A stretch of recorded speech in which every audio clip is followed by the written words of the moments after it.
With Hideaki Anno back in the director's seat for the third installment of these simply titled Shin reboots, does the new Shin Kamen Rider have what it takes to play with the big boys? See what I did there? Don't worry, it doesn't mean anything.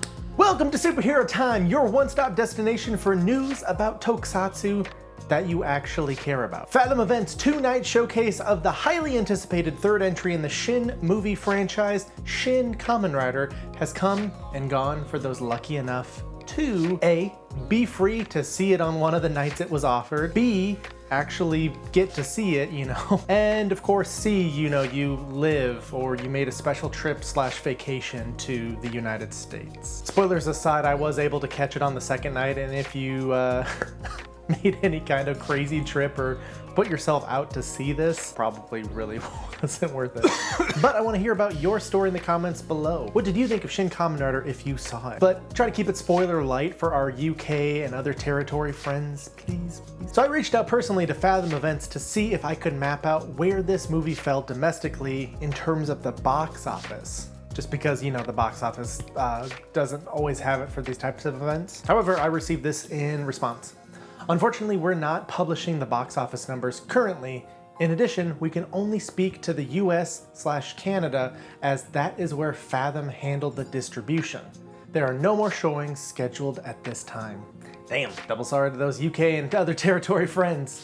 Or, those that have to wait for the Blu-ray. So going off the previous... Is that the dishwasher? Oh, okay. No, it's fine. I was just like, what the hell is that white noise? So going off the previously released Shin movies, Shin Godzilla and Shin Ultraman, which also received a domestic release, fared pretty well for a niche topic, limited run event. The overall movie's box office domestically went for near 2 million for Shin Godzilla, down over 3 times to just 600,000 for Shin Ultraman. Comparing this with the overall worldwide gross, the movies are actually closer than they look, with the Shin Ultraman only being about half of what Shin Godzilla earned. Which would make sense, Godzilla is a bigger character, more people probably want to go see it after that awful 2014 movie. So since we don't actually know the numbers for Shin Kamen Rider, if we took this into consideration and apply the worldwide box office of Shin Kamen Rider to this type of formula that the other two showed, doesn't look too good.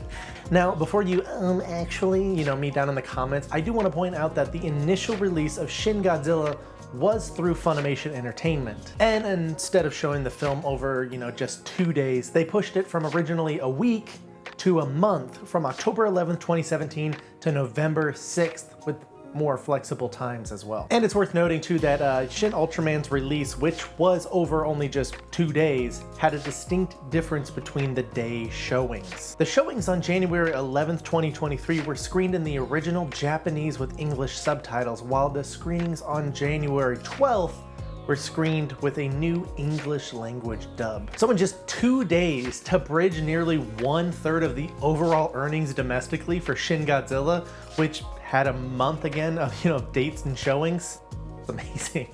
The English dub showed up and still put up great numbers, although the preferred was always going to be, the original language. By the numbers, dubs are still very much accepted, enjoyed, and most importantly, a great way to enable perhaps, someone with disabilities, or a younger crowd who can't read as fast, or an older crowd who refuses to listen to Japanese, all of whom might still want to enjoy this. Actually, that older crowd may have been a good point in favor to the English dub, since many of the original Ultraman show episodes originally aired over here dubbed.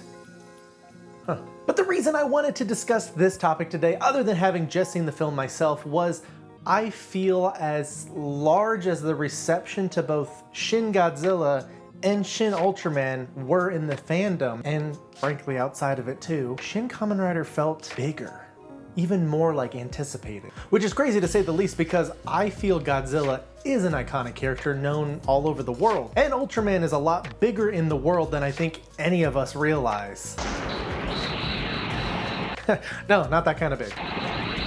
Kamen Rider still feels inherently a Japanese icon. With the many strides over the last few years with Toei, Shout Factory, and Tokusatsu, I mean, even Mill Creek and their Ultraman releases helped grow Kamen Rider into a more recognizable franchise. But I still feel like it's going to be a losing war against these two. Even 3 if you count Super Sentai's Power Ranger adaptations, and yet this still felt huge for these 2 days. Shin Kamen Rider has earned over 2.1 billion yen at the Japanese box office, which is about 15 million USD, making this the highest earning film of the Kamen Rider franchise, interestingly enough. This beat the record previously held by one of my favorites, Kamen Rider Decade the movie All Riders vs. Daishocker, which concluded its box office run with about 1.9 billion yen. But still, in comparison with the previous 2, Shin Ultraman coming in at 4.3 billion yen and Shin Godzilla coming in at a whopping 10.5 billion yen, it leaves a lot to be desired.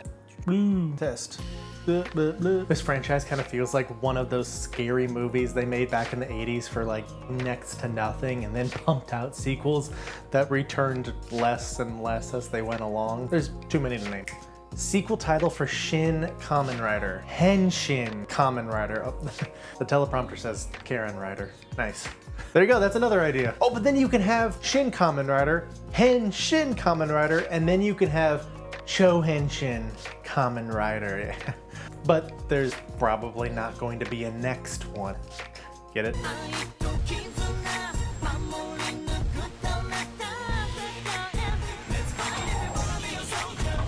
Will we get a 4th entry into the Shin franchise reboots? Perhaps Shin Go Ranger? Nah, it's probably gonna be something like Shin Space Sheriff. Shin Spider-Man, damn, that's a good one. Or has the Showa Tokusatsu nostalgia phase lost its steam or wind?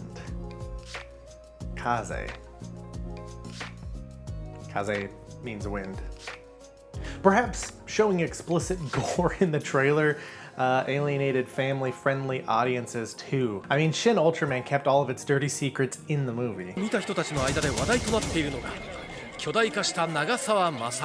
we have the official numbers in, there's no real way that we can fully compare this to the other Shin titles. Which sucks, because I really want to know, like, if this was about the same as Ultraman, if it did somehow better, you know, it's gonna bug me.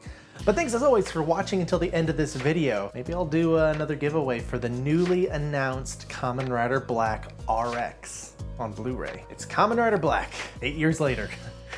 He's got his doctorate now. So be sure to mark down the word Furbus for later use. Collect all the words and enter when I post that sometime in the future over on my Twitter. Hey, look at that.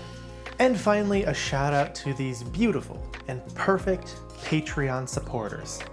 Thank you, each and every one of you. But no, seriously, like if all of you dropped $1 or $2 a month, I could do more of these videos. Or maybe hire others to help. Maybe even bring back like the website, maybe like make an app, maybe even get to develop my own rider system. Or, you know, just more videos. I mean, the whole film felt like that one super dark and edgy Power Rangers adaptation that everyone loved until the actual good adaptation came out shortly after. Fuck. Give me Shin Saban's Power Rangers. That's what the people want. Trust me. Okay, are we done?